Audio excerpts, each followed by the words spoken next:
안녕하세요. 여기는 제스살롱입니다. 저는 제스살롱에서 책방 지키고 있는 북집사예요. 네, 이번 달에도 이달의 책을 가져왔는데요. 해외소설만 2권 가져왔습니다.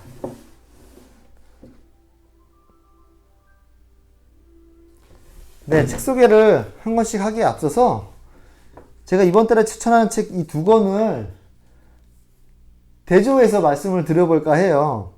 공교롭게도 이 두 책이 너무너무 스타일과 관점이나 뭐 여러 가지 면에서 너무 달라서 비교해서 읽는 재미가 좀 있을 것 같아서 그렇게 설명을 드려볼까 합니다. 먼저 첫 번째 책은 존 윌리엄스의 부처스 크로싱이라는 책이고요. 두 번째 책은 찬시에라는 작가의 격정세계라는 책이에요. 일단 제목과 표지에서부터 여러분들이 보시면 아시겠지만 굉장히 남성적이고 거친 책이고요. 이 책은 여성적이고 아름답고 화려한 책이라고 할 수가 있겠어요. 표지에서도 벌써 그런 느낌이 느껴지죠. 이야기에서 느껴지는 분위기도 굉장히 다른데요. 이 부처스 크로싱은 삶의 어둡고 우울하고 치열하고 어떻게 보면 잔인한 면을 다루고 있다면 이 격정세계는 삶의 밝고 희망적이고 낙관적인 그런 분위기의 이야기를 담고 있어요. 똑같이 삶에 대해서 다루는 이야기인데 어떻게 이렇게 관점과 스타일과 이미지와 분위기가 다를 수가 있을까 싶어서 제가 그렇게 의도하고 고른 책은 아닌데 이 두 책을 같이 읽으면서 이렇게 삶을 다르게도 볼 수 있는 거구나, 다른 관점에서 볼 수 있는 거구나, 이런 생각을 좀 해볼 수 있는 기회가 될 수 있을 것 같아서 말씀을 드려봅니다.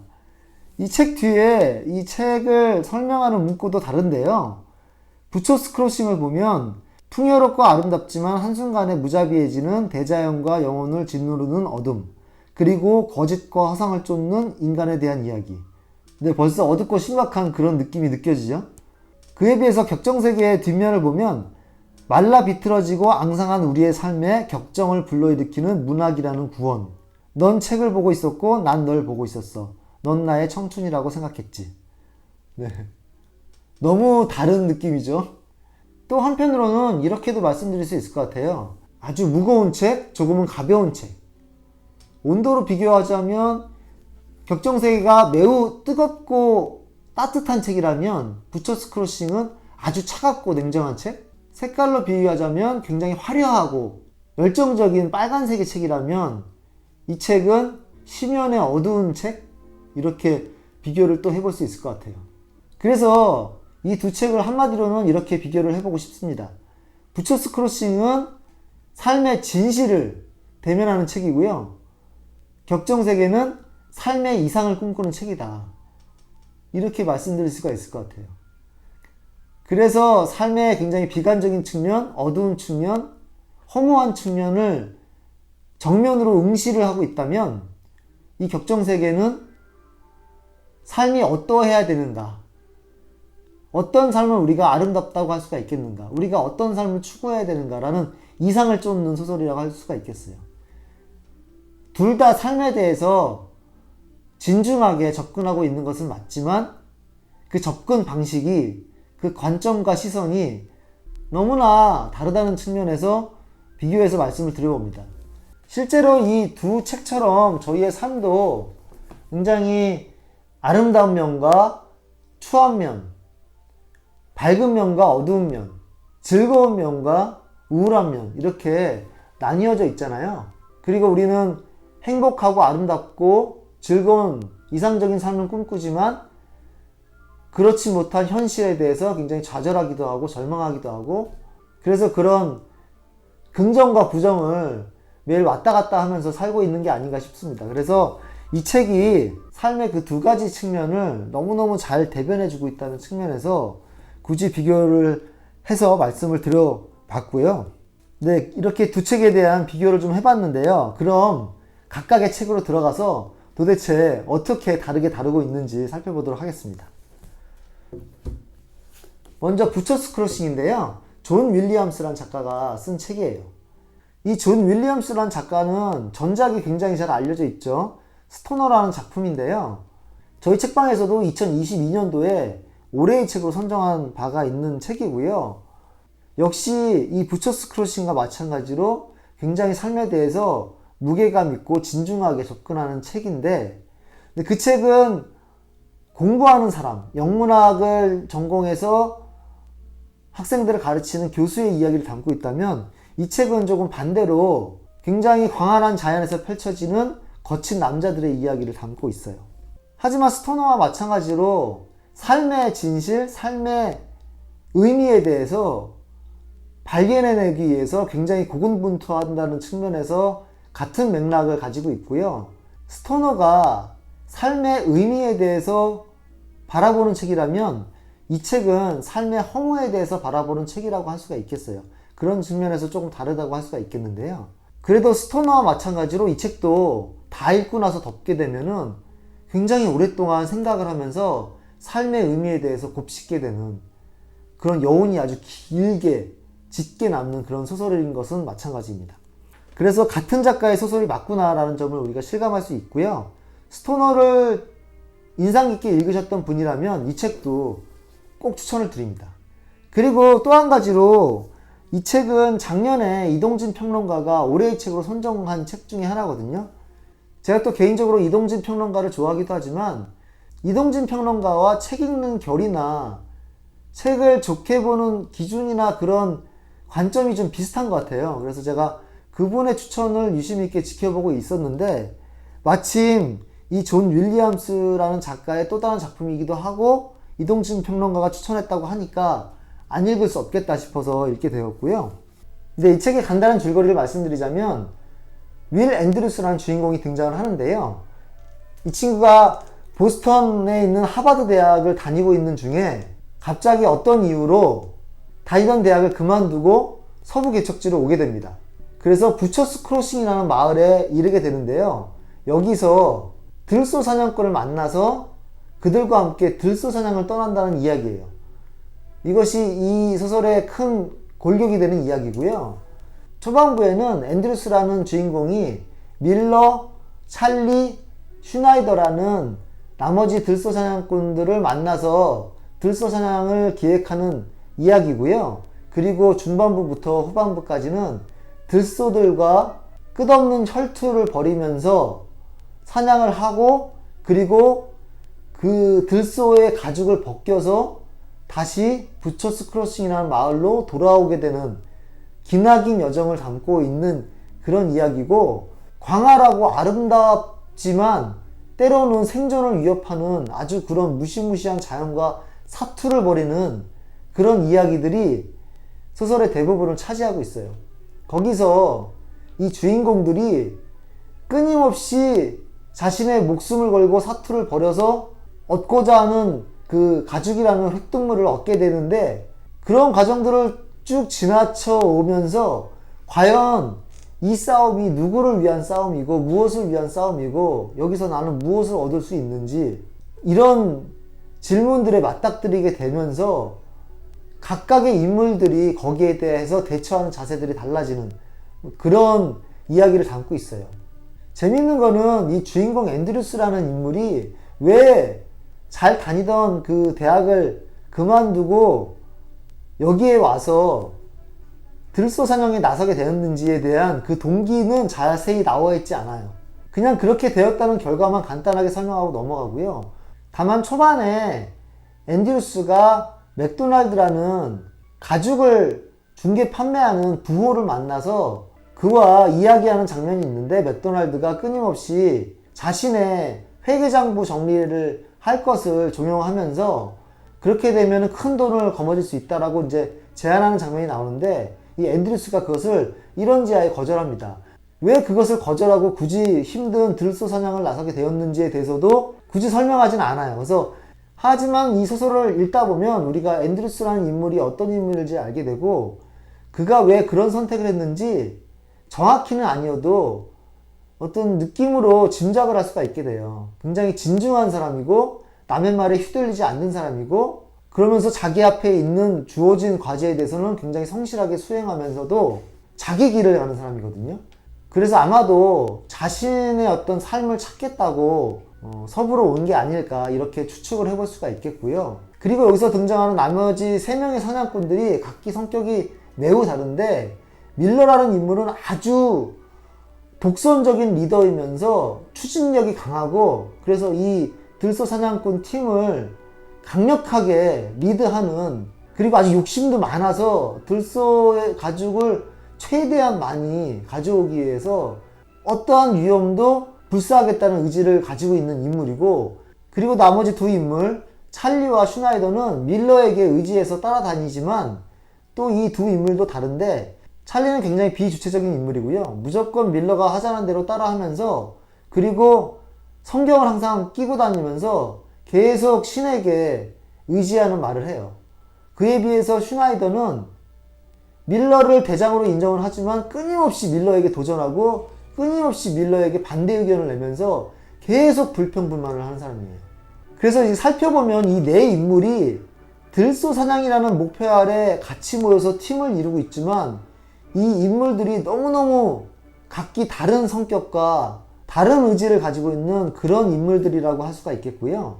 그래서 어찌 보면 이 네 인물이 우리가 삶을 살아갈 때 그 삶에 대해서 취하는 태도가 각기 다를 텐데 그 다른 태도를 대표하는 인물이 아닐까 싶어요. 우리가 회사에 가거나 아니면 다른 어떤 단체에 가도 사람들이 자신이 추구하는 목표를 어떻게 이루는지에 대한 태도가 다르잖아요. 그래서 리더에 굉장히 의지하고 내맡기는 사람이 있는 반면에 항상 불평불만이 많지만 그렇다고 어떤 대안을 내놓지 않는 그런 사람도 많고, 그저 묵묵히 자신에게 주어진 일을 하면서 자신의 목표를 찾아나가는 사람도 있고, 또 한편으로는 어떤 하나의 목표를 고정해 놓고 그 목표를 향해서 아주 저돌적으로 돌진하는 사람이 있다는 것이죠. 그렇게 네 가지 인물로 대표를 해봤을 때 나는 어떤 인물인가 이런 생각을 해볼 수도 있겠고요. 재밌는 것은 이 네 가지 인물 중에서 이 주인공 앤드루스만이 그 목표에 아주 적극적으로 매달려 있지 않다는 점이에요. 이것이 이 소설의 굉장히 독특한 측면이고 신비로운 측면인데, 그러니까 이 들소 사냥꾼을 처음으로 조직화하고 제안했던 인물은 주인공 앤드루스거든요. 물론 대장은 밀러지만 앤드루스의 자금으로 인해서 이 들소 사냥꾼이 만들어지고 떠날 수 있게 되었음에도 불구하고 오히려 이 앤드루스라는 인물이 그 들소 가죽을 벗겨오는 목표에 다른 인물들처럼 그렇게 집착을 하지 않습니다.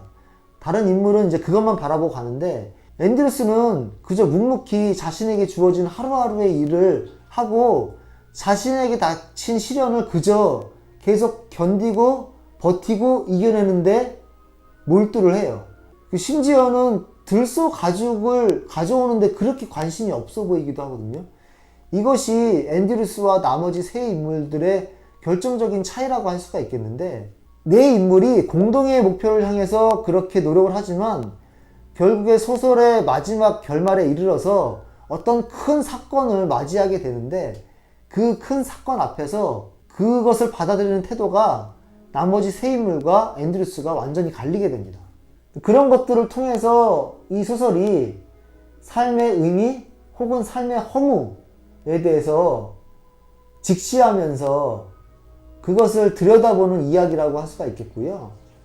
그래서 삶의 허무를 들여다보는 이야기이기 때문에 어둡고 깊고 때로는 비관적이고 잔인할 수 있지만 또 한편으로는 그것이 어떻게 보면 삶의 진실이 아닌가라고 되물으면서 자, 그렇다면 당신은 어디에서 삶의 의미를 찾을 것인가 라고 되묻는 이야기이기도 할 수 있겠는데요. 그런 되물음에 대한 나름대로의 대답을 이 앤드루스가 하고 있지 않은가 라는 생각이 또 한편으로 들기도 합니다. 그래서 삶이란 원래 허무한 것인데 그 허무하다는 삶의 진실에서 우리가 어떻게 의미를 길어 올릴 것인가 라는 측면에서 봤을 때 그 삶의 허무를 이겨내고 극복하고 벗어나기 위해서 끊임없이 고군분투한다는 측면에서 스토너와 이 부처스 크로싱의 주인공들은 같은 삶의 짐을 짊어지고 있는 인물이 아닌가, 그렇게 평가해 볼 수도 있을 것 같아요. 네, 그러면 책 속에 있는 문장 몇 가지 읽어보고 마무리하도록 하겠습니다. 자연에는 미묘한 자력이 있다고 믿었다. 오래전부터 가졌던 믿음이었다. 무의식적으로 따르기만 하면 그 자력은 올바른 방향으로 이끌어줄 것이고 그 방향은 그가 걸어온 길과 무관하지 않을 것이다. 하지만 자연이 그토록 단순하게 펼쳐진 부처스 크로싱에서 지낸 단 며칠 동안 자연이 가진 강박적인 충동의 힘은 너무나도 강해서 그의 의지, 습관, 생각에 충격을 주기 충분하다는 걸 느꼈다. 아마도 이 부분이 주인공 앤드류스가 도시를 떠나서 자연에서 무언가 해보려고 했던 그런 순간의 결심과 관련된 부분이 아닌가 싶어요. 자연의 충동의 힘에 자신을 내맡겨보는 그런 것을 해보고 싶을 때가 우리도 가끔 있잖아요. 소설 말미에 주인공 앤드류스가 깨달은 바에 대해서 얘기하는 부분이거든요. 마침내 그는 자신의 유일한 존재를 그 숨소리와 울음속에서 찾은 것 같았다. 자신을 둘러싼 사방의 벽 너머에서 위협적으로 압박해오는 밝음과 소음뿐인 물을 상상할 수 있었다. 그런 엄청난 경험을 하고 결국에는 맞닥뜨렸던 것이 자신을 위협적으로 압박해오는 밝음과 소음뿐인 무라고 한다고 하니까 굉장히 허무하게 느껴지기도 하지만 또 한편으로는 그렇다면 우리는 무엇을 그렇게 찾고 헤매었는가 이런 생각이 들기도 하고 그렇네요. 여러 가지 생각이 들게 하는 그런 문장입니다. 그 허영심은 어둠 속에서 희미하게 깜빡거리던 합숙소 등불의 불빛 아래서 맥도널드가 말했던 그 무였다. 엄청나게 집착했던 무언가를 잃기 직전에 보았던 것이 무다라고 얘기를 하면서 혹은 우리가 쫓는 것의 허상에 대해서 얘기를 하고 있는 것 같아요. 그런 삶의 허무에 대해서 보여주는 마지막 장면이 있어서 읽어보고 마무리할게요. 양쪽으로 눈을 돌려 부처스 크로싱에 남은 것들을 쳐다보았다. 곧 여기에는 아무것도 남지 않을 것이다. 목적 건물은 무너져 자재 몇 개만 남을 것이다. 떼짱 오두막은 비바람에 씻겨나가고 평원의 풀들이 서서히 도로 위로 살금살금 다가올 것이다. 마을은 이른 아침의 햇살 속에서 지금도 작은 폐허처럼 보였다. 햇빛이 건물 가장자리를 비추자 이미 텅 빈 건물들이 더 도드라졌다. 햇빛이 건물 가장자리를 비추자 텅 빈 건물이 도드라졌다라는 표현이 이 소설 전체의 그 분위기를 대표적으로 알려주는 그런 묘사인 것 같아요.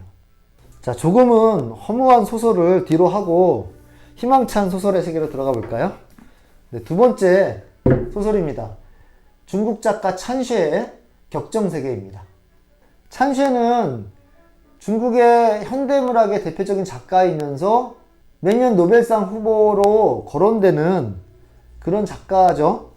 그래서 언젠가는 이분의 소설을 한번 읽어봐야겠다라고 생각하고 있던 차에 최근에 이제 격정세계라는 제목으로 소설이 출간돼서 읽어보면 좋겠다라고 생각해서 읽게 되었고요. 앞서 말씀드렸듯이 소설의 표지가 굉장히 화려하죠. 제목도 격정세계라는 어떤 매혹적인 제목입니다. 제목이나 표지처럼 소설의 내용도 아주 격정적이고 드라마틱해요. 그래서 읽는 재미가 쏠쏠한데 다만 이 책이 굉장히 두껍습니다. 그래서 681페이지의 소설이 마무리가 되는데요. 그래서 꽤 긴 장편 소설이어서 부담이 좀 될 수도 있겠지만 그래도 소설의 내용이 굉장히 밝고 경쾌하고 또 연애 이야기가 많이 나와요. 그래서 읽는 재미가 있기 때문에 술술술술 잘 넘어가는 소설이다 라는 점을 먼저 말씀을 드리고요. 작가인 찬쉐에 대해서 조금 살펴보도록 할까요? 20세기 중엽 이래 가장 창조적인 중국 작가이자 선봉파 문학의 대표주자라고 하네요. 네. 중국의 카프카라고 불리기도 한답니다. 단테, 보르헤스, 카프카 등의 작품과 중국의 전통 무속신앙의 영향을 받아 동서양이 결합된 독특한 문학세계를 구축했다. 매해 유력한 노벨문학상 후보로 거론되는 찬쉐는 미국 최우수 번역 도서상, 부커상 인터내셔널 부분 후보에 오른 바가 있습니다. 이 소설은 책을 좋아하시는 분이라면 굉장히 좋아할 만한 그런 줄거리를 가지고 있는 책인데요. 독서 모임을 중심으로 이야기가 전개되고 있어요. 이 소설에 비둘기 북클럽이라는 독서 모임이 등장을 하거든요. 여기에 등장하는 주인공들이 결성을 했고 점차 사람들이 가입해 들어오면서 인원이 늘어나면서 그 안에서 로맨스가 펼쳐지는 그런 이야기예요. 그래서 독서 모임과 로맨스가 같이 있다는 측면에서 매우 흥미로울 뿐더러 또 책을 좋아하시는 분이라면 독서 토론하는 장면도 굉장히 많이 등장하거든요. 그래서 그런 읽는 재미가 쏠쏠하지 않을까 싶고요. 이 책은 3부로 구성이 되어 있는데요. 각 부는 커플들이 연애에 이르기까지의 과정을 담고 있어요. 그래서 커플들별로 이렇게 부가 나눠져 있고, 그래서 1부에 한 2커플, 2부에 한 3커플, 4커플, 3부에 또 2커플, 이렇게 해서 여러 가지 커플들이 이 독서 모임을 중심으로 서로에게 흥미를 가지면서 서로를 이해하게 되면서 사랑에 이르게 된다는 그런 줄거리를 가지고 있습니다. 그래서 각 커플들이 이렇게 밀고 당기고를 하다가 결국에는 연애에 이르는 이런 중간 과정을 보는 재미가 좀 있습니다. 이 소설은 이 책 뒤에서 소개하고 있듯이 격정을 불러일으킬 문학이라는 구원, 이렇게 설명하고 있는데 정말로 문학에 대한 이야기가 중심을 차지하고 있고요. 이 소설 제목인 격정세계에서 얘기하고 있는 격정이라는 것은 두 가지 의미를 가지고 있는데, 바로 문학에 대한 격정, 그리고 사랑에 대한 격정, 이렇게 두 가지 의미를 가지고 있고, 문학에 대한 사랑과 그 문학을 매개로 해서 두 사람의 연인이 이어진다는, 그래서 그들의 사랑이 문학을 통해서 격정의 꽃을 피운다, 뭐 이렇게 얘기할 수 있을 것 같아요. 그래서 굉장히 희망적이고 이상적인 연애 이야기를 담고 있다는 측면에서 읽다 보면 흐뭇해지는 책입니다. 그리고 아울러서 저희가 살고 있는 지금 시대가 굉장히 각박한 시대고, 사람도 이렇게 밀당이 너무 지나쳐서 이렇게 계산을 하거나 손실을 따지거나 이런 경향이 짙은 시대고, 서로 자신이 우위에 서려고 노력한다 그럴까요? 그런 경향이 많고, 그리고 서로를 이해하고 존중하려고 하는 그런 인간적인 마음, 이런 것들이 부족한 시대일 텐데, 이 책에는 온갖 그러한 정서로만 가득 차 있어요. 가끔 읽다 보면은 어른들의 동화처럼 느껴지기도 하거든요. 왜냐하면은 여기 등장하는 사람들이 너무 다 순수하고, 그리고 너무나 상대방을 추켜 세워지고 자신을 낮추고 아주 옳고 밝고 긍정적인 말만 이렇게 왔다 갔다 하거든요. 그래서 삶의 이상적인 부분을 담고 있는 소설이다라고 앞서 말씀드리기도 했고, 그래서 이렇게 살면 우리 관계가 이러하면 너무 좋겠다라는 생각이 들지만, 한편으로는 어떤 교과서를 읽고 있다라는 느낌이 들 만큼 밝고 긍정적인 면을 가지고 있는 그런 이야기입니다. 제가 찬시의 다른 작품은 읽어보지 않았지만 여기 저자 양력이나 다른 설명들을 보면 찬시가 이런 류의 소설만 쓰는 사람은 아닌 것 같고요. 다른 작품은 이 작품과는 다르게 자신만의 독특한 문학세계를 그려나가고 있다고 하는데, 이 작품은 자신의 문학세계를 펼친다기보다는 문학에 대한 자기의 생각, 문학이 왜 삶에서 중요한지, 우리가 왜 책을 읽어야 되고 문학이 삶에서 어떤 의미를 줄 수 있는지, 어떤 역할을 하는지, 그리고 이 책에서 얘기하는 것처럼 문학이 어떻게 우리를 구원할 수 있는지에 대해서 집중적으로 조명해보고 싶었고, 자기의 생각을 이야기로 풀어내고 싶었다. 그래서 어떻게 보면 문학에 대한 본인의 에세이와 같은 소설이다라고 볼 수 있을 것 같아요. 그래서 굉장히 이상적이고 밝고 긍정적인 모습만 이렇게 드러나고 있는 것 같고요. 찬시가 생각하는 문학론을 소설로 풀어낸 그런 책이라고도 볼 수 있을 것 같아요. 그래서 그 독서 모임에서 하는 이야기가 평론가가 문학에 대해서 하는 얘기 같이 들릴 때가 많아요. 그래서 소설이 굉장히 가볍고 희망찬 것 같지만 문학에 대한 이야기가 나올 때는 굉장히 진중하고 어려운 얘기가 많이 등장합니다. 이야기의 재미와 문학의 의미를 왔다 갔다 하면서 이렇게 읽는 재미가 있는 소설이에요. 제 설명을 쭉 들어보시니까 이 소설이 얼마나 문학에 대한 애정을 갖고 있고 얼마나 이상적인 삶을 꿈꾸고 있는지 조금 이해하실 수 있으시겠죠? 그리고 여기서 또 우리가 알 수 있는 거는, 여기에 등장인물들이 독서 모임에서 하는 토론들이 굉장히 진지하고 진중하거든요. 그래서 문학에 대해서 정말 자기 생각들을 이렇게 왔다 갔다 하면서 교환하고 대화하기도 하고, 근데 어떨 때는 저희가 책을 읽을 때 이렇게 너무 권수에 치중한다든가 줄거리에만 치중한다든가 해서 책을 표면적으로 읽는다고 이 책에서는 표현을 하는데, 이렇게 빨리 읽으려고 이렇게 속독을 한다든가 책에서 하는 의미를 곱씹기보다는 읽는 데 자체에 의미를 둔다든가 이런 식의 읽기에 대해서 조금 충고하는 그런 얘기들이 있어요. 그래서 책을 읽는 것도 굉장히 깊이 들어가야 되고, 그 책에서 말하고자 하는 바에 대해서 그 의미를 밝혀냄으로써 책을 좀 더 깊게 이해하고 자신에게 소화시키고, 그리고 이런 얘기도 하거든요. 그 책에서 하는 그런 의미를 내 삶 속에 체화시켜서 직접적으로 체험을 해보면서 그것을 내가 내 몸으로, 내 삶으로서 살아봄으로써 그 의미를 내가 직접 체득하는, 그럼으로써 진정한 책 읽기가 완성된다, 이런 얘기를 하거든요.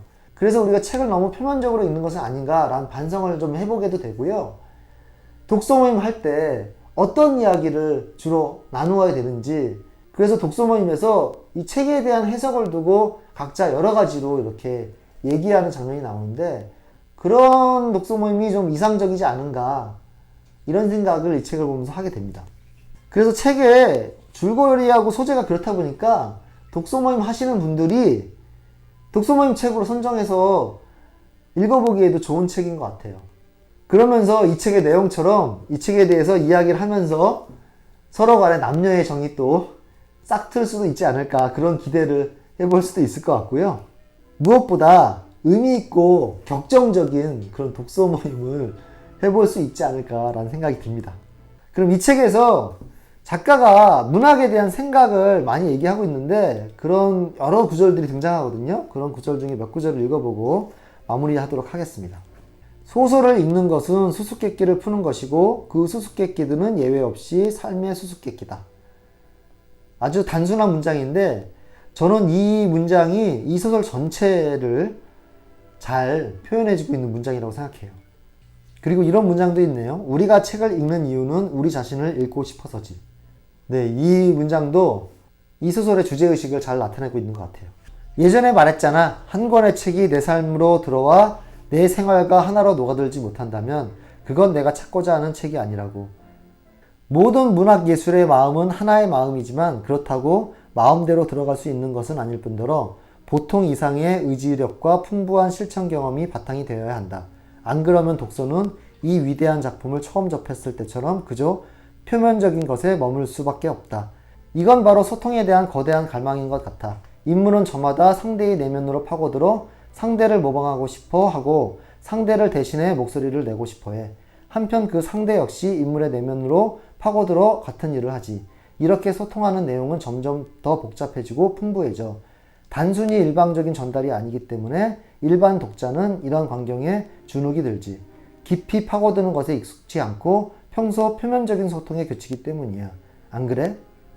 이 내용도 이 소설에서 굉장히 핵심적인 주제를 말하고 있는 내용인 것 같고요. 이 소통이란 말도 이 소설에서 굉장히 자주 등장해요. 그래서 문학이라는 것은 타인과 나의 소통을 이어주는 그런 매개를 해주는 역할을 한다, 이런 얘기도 등장을 하고, 그리고 문학이란 것 자체가 타인과 나 혹은 나와 나 자신 사이에 소통을 하는, 그 소통이 아주 깊고 진실되고 표면적이지 않은 그런 소통이겠죠. 그런 깊은 소통을 할 수 있는 그런 습관을 문학이 길러준다 라고 얘기를 하고 있어요. 마지막으로 이 책을 옮긴 강영희 번역가님이 옮긴 이의 말에서 했던 얘기 중에서 인상적인 얘기를 읽어보고 마무리하겠습니다. 어른이 사라진 삶, 다람쥐 쳇바퀴 도는 삶, 맹목적이고 기계적인 삶, 무미건조한 삶, 희망이 없는 삶, 먹고 사는 게 빠듯한 삶, 절망적인 삶, 죽음을 앞둔 삶, 대충 건성건성으로 사는 삶, 목표도 의미도 없는 삶. 문학은 우리의 이런 삶을 구원할 수 있을까? 우리의 이런 삶에 다시 격정을 불러일으킬 수 있을까? 격정세계는 바로 이 질문에 대한 답을 관통하는 책이다. 문학은 말라 비틀어지고 앙상한 우리의 삶에 격정을 불러일으켜 삶을 구원할 수 있다고 작가 천셰는 대놓고 노골적으로 말하기도 하고 다층적이고 입체적으로 그려 보여주기도 한다. 예, 정말 이 책의 문학적인 의미를 잘 설명해 주고 있는 것 같아요. 네, 이렇게 해서 오늘 이달의 책을 소개해 봤는데요. 오늘도 끝까지 시청해 주셔서 너무 감사드리고요. 저는 또 다음 달에 이달의 책으로 찾아뵙도록 하겠습니다. 감사합니다. 안녕히 계세요. 안녕.